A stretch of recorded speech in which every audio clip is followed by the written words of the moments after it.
Okay, good afternoon everybody and welcome to this media conference with Dominic Calvert-Lewin. As ever, we'll take a fair spread of questions from those in the room and also those joining us on Zoom. And we will begin with Kave Solikor from Sky Sports News. Hi Dominic. First of all, you finished top of your group, 3 clean sheets, but you only scored 2 goals in those 3 games. Do you think we've seen the real England yet in this tournament? I think from a creative perspective, there's a lot more to come from us. I think first and foremost in tournament football, it's important that you don't concede goals because more often than not, the margins are quite small. So I think that keeping a clean sheet is very important. But then to obviously 2-1 nils, we still get the 3 points, but we'd like to be a bit more creative and create more opportunities. Has anything changed in your approach? Have the instructions from the manager changed, for instance, that you need to be a bit more cautious, a bit more careful, not be attacking as much as you have maybe in the past? No, I don't think so. I think it's just important that we continue to build on what we've been doing and what we've been doing in training and what we've been working on. It's important that we stick to our identity and play our game and not kind of cater for anything else. What about this Germany side? A lot of people are saying that it's not a vintage German side. I think one German journalist described them as a construction site. Is there any danger that people are underestimating how good they really are? Because they're in a really tough group and their record in tournaments is incredible. When you say anybody, it depends who you're referring to. I think we as a group are definitely not underestimating the challenge that we've got and the quality that they have. It's like any game that we've gone into prior to this tournament and coming into it, we do our due diligence and work on how we can counteract the way that they play. What is it about Germany that makes them different from other national teams? What's unique about facing them? Is it their mentality or...? I think they always tend to play a certain way. They're well oiled, and they play a certain system more often than not. And I suppose it's there's big history with England and Germany playing against each other. So maybe it's that people think, but we're not too concerned with that. It's another game of football which we're going to go and try and win. Obviously, you've had a fantastic season for Everton, but realistically, you're not going to start for England unless Harry Kane is unavailable. How difficult is that? Are you picking the team? How difficult is that for you to deal with? Or, for instance, do you think you could play as a 2 up front with Harry Kane if the manager changed the system? I'm not here to talk about who's going to play and who's not going to play. For me, it's about being ready when I'm needed and staying sharp in training for if I'm called upon. Harry's the captain and the number 9 at the moment, and he's the man that's leading the line, and I'll support him 100% and make sure that I'm ready when needed. And the FA chief executive yesterday talked about how impressed they were with the job that Gareth is doing as the England manager. What is he like to work with from a player's perspective, and how much of an impact do you think he's had on English football since he took the job? I think he's had a massive impact. I think he's modernised the way that England play, and he's incorporated. You look at the age range that's in the team now. There's a lot of young players, but also experienced at the same time. So I think that the style that we play now is much more modern, and he kind of encourages us to play with freedom. And my instructions when I first came into the England setup was, to continue doing what I've been doing for my club here, and that's all you really need to kind of take confidence from that. And finally, for me, obviously after the Euros, you'll go on holiday, then you'll go back to your club. You had a great relationship with Carlo Ancelotti. Do you think you could have a great relationship with Rafa Benitez going forward? In all honesty, I don't know. We don't know who the manager is yet, do we? So for me, I haven't really been concentrating too much on that, to not letting it take my attention away from playing for my country and being ready for the game on Tuesday. So that's all I can really say on that. Thanks, Kave. Now we'll briefly go online to James Savundra from TalkSport. Dominic, you won the World Cup with England under-20s in 2017. I just wonder, what did that teach you about tournament football, and how helpful an experience is that heading into this tournament this summer? Say that again, sorry. How hurtful? How helpful? Oh, helpful, sorry.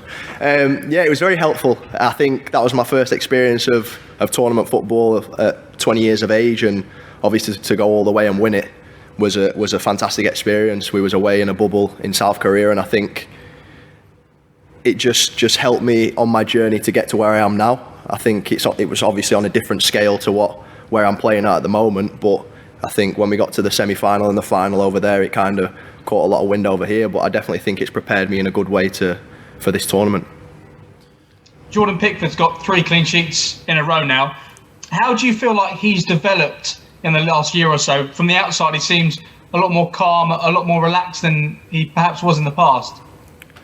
Yeah, well, obviously I know Pickers very well, training and playing with him every day, so I think he's been magnificent for England, and he uses confidence and calmness, and he's the best man to be in between the sticks. I think the England's number one role takes on a lot of pressure, and I think he handles that very well. Thanks, James. We'll go back in the room to Ali Foster from BBC. Dominic, hi there. I mean, since you knew that you were going to be playing Germany, can you describe how training has been? Do you sense it stepping up in intensity? I think it would have stepped up regardless of who we were playing. We were obviously aware of the test that we've got in front of us, but it's the knockout stages now, and it's crunch time, so we're all as focused as we have been from the start of the tournament. To obviously top the group was our main objective, and then we've got a big test on Tuesday now.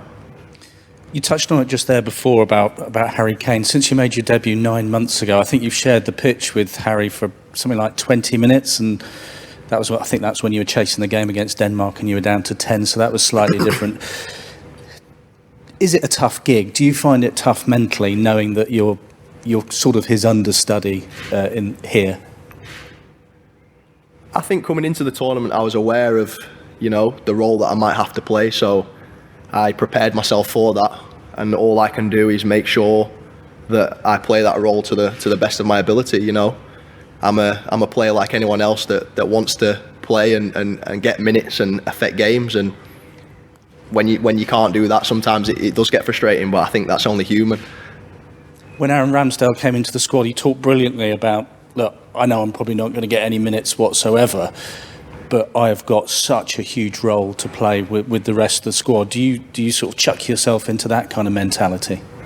Well, it's a team game. Tournament football requires every man, and I might not have featured personally so much so far this tournament, but my part to play might be the important part. In the coming game. So that's the kind of mindset I take and how I go into training every day.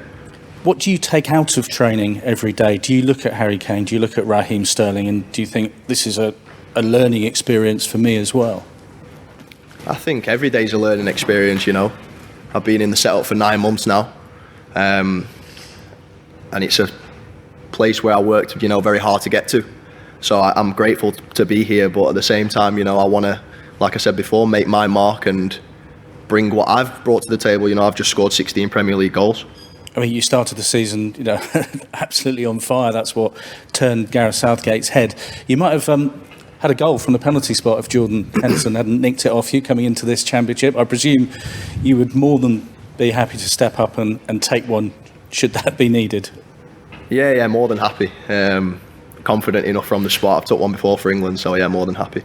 And just finally from me, we were talking about England, Germany in history, but I mean, don't think you were born for the Euro 96? No. Year after. About a year after. I think Jordan Henderson was born halfway through Italia 90. I mean, he's the old man of the squad. Do you look back at then as the 2010 as being the Germany that you remember? The goal that never was from Frank Lampard? What does it actually mean to you? Yeah, I suppose so. That's more in my memory, that one. But for me, I guess it's kind of... It's not as personal as, perhaps someone of your age. For me, I'm just looking forward to the test and looking forward to, writing our own history. You did guess my age. I was behind the goal at Euro 96. Working, I wasn't even a kid. Thank you very much. Thanks, Ali. We'll jump back online to Matt Reed from Kick Magazine. Hi, Dom. I'd love to hear about what has been the greatest moment of your life to date, anything inside and outside of football, and where the last 2 weeks or a little bit longer has ranked on your kind of your tiering of great moments of your life, and where playing against Germany, even for a minute or for the whole match or scoring a goal, where those kind of moments would rank for you. So you want the greatest moment of my life? Yeah, to date. To date? Wow.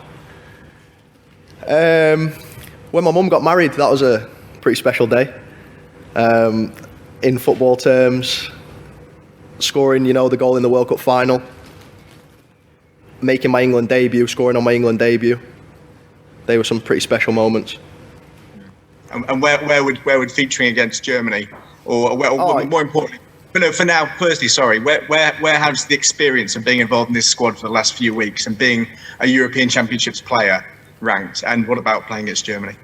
Oh, well up there, of course. It's something, me and my dad have had a few conversations whilst I've been here of how, we used to speak about days like this, and as a young kid watching England and watching football, it's how do I get there? And am I willing to put in the work required to eventually get here? And, thankfully I am here, and I'm very grateful for that. And it's been a great experience so far. And I'm very privileged, to play for England. I love putting on the shirt, and it fills me with pride, and I know it makes my family very proud. And if you got a chance to play against Germany? It'd be well up there, as long as we win. Thanks, Matt. Next we'll go to Dan Salisbury-Jones from ITV. Hi, Dominic. Just a quick question about Harry Kane, because you're probably the biggest expert for around 50 miles around here on what a striker in form looks like. Do you see him coming good in this tournament? Of course, he's got undeniable quality, and I think he leads the line, he's the captain, so he's probably the first person people look at, to kind of criticise. But for me, he's done it consistently for a few seasons now, so I've got no doubt that he'll perform on the big stage. Thanks, Dan. And next we'll go to Amy, who's here on behalf of Crouchy's Year Late Euro Show. Hi. Are you watching the show? And if you are, or if you're not, what can we do as a show?